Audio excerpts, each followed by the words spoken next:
Hi.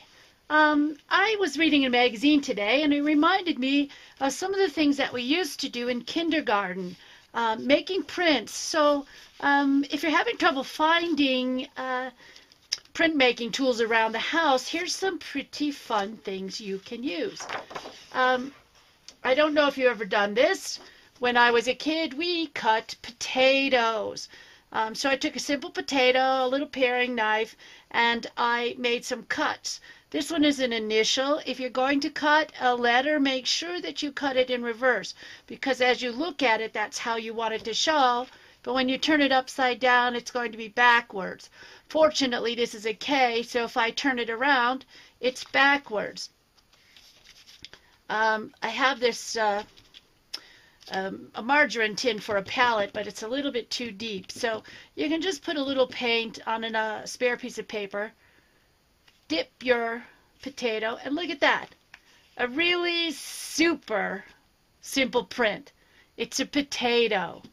Here's one I cut into the shape of a star. I'll ink that a little bit, and there is my potato star. Let's see, we'll do a little bit of, oh, here's some yellow. I'll put a little yellow paint out. And as you can see, I use paper for my palette because then I can use the paper later on. I don't waste the paint that's left over. It doesn't go down the drain. I want to spread this out a little bit so that I just can dip it into a thin layer. And there is my potato star. And it's okay to overprint some of your previous images. Make layers. This piece of potato is carved into a spiral. Dip off the excess, and there we have potato printing. It's very simple. You can make anything you want. You don't have to buy fancy stamps. Here's something else that we did when I was in kindergarten. This is half a lemon, plain old lemon. Now, I honestly don't know how the juice will affect your paper. Something I hadn't thought about. I'm sure we weren't concerned about that when I was in elementary school. But the lemon makes a really nice print. So you want to take off a little excess and change my paper here. Look at this. Isn't that super? A lemon. Let's see if I get a little yellow lemon on top here. It's a lemon. It makes a very, very nice print. So those are two things you can do. Potatoes, lemons. You can use carrots, any turnips, any hard vegetable. You can use fruit, apples, lemons, oranges, anything like that. All right, so that's printing, making vegetable stamps. Another thing that you can do is make some rubbings. I don't know if any of you have done rubbings when you were kids. You take something, here's some pine branches that I picked up off the ground outside. You put it underneath your paper. This paper is rather thick. Let me use a little thinner piece of paper. Here's just a plain old computer copy paper. I'm going to take an ordinary pencil and just rub over. Put some fairly good pressure on it.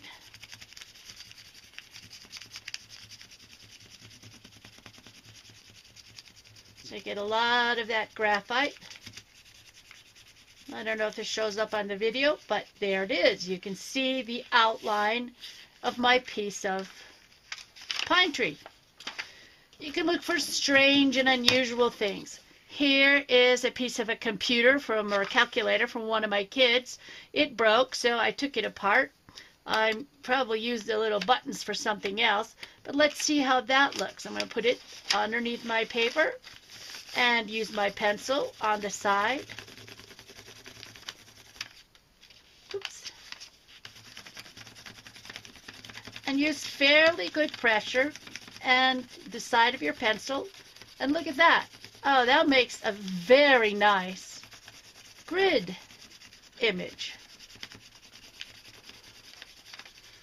That is fun. Really fun. So that's using rubbings. Here's a little snowflake that I got on some kind of a Christmas bouquet. Let's see how that looks.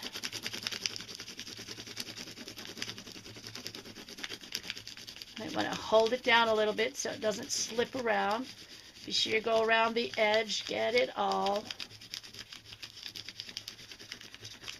And you can use colored pencils, you can use crayons, whatever you have. Just experiment a little bit.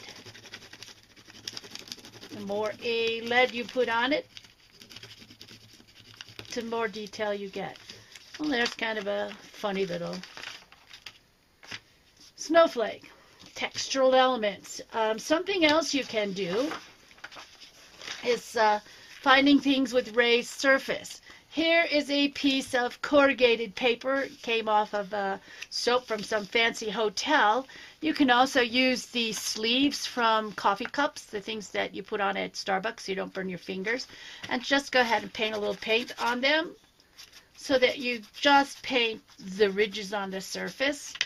Put that down, press it nicely onto your paper, and you'll get an interesting grid pattern. We probably should use a little darker paint so you can see that. I'm just going to paint it very lightly. I'm putting it down and rubbing it so I can have a nice grid pattern.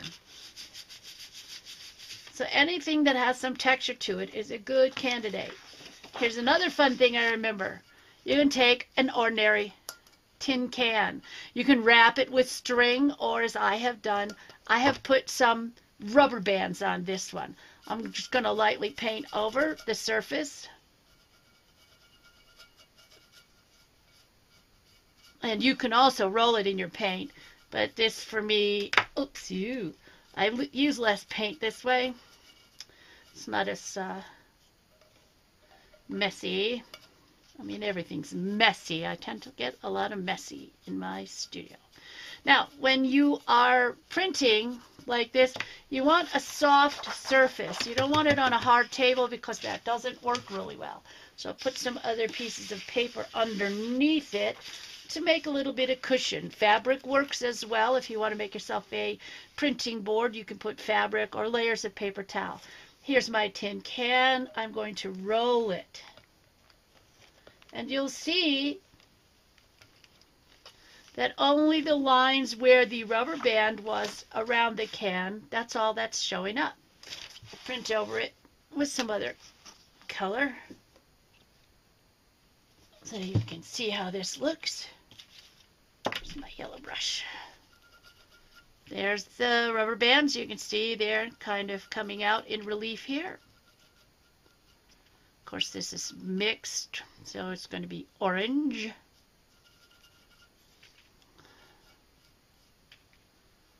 And you can do this with, like I said, string, a tin can, paper towel rollers. If you have an old rolling pin, you can use an old rolling pin and just change your pattern.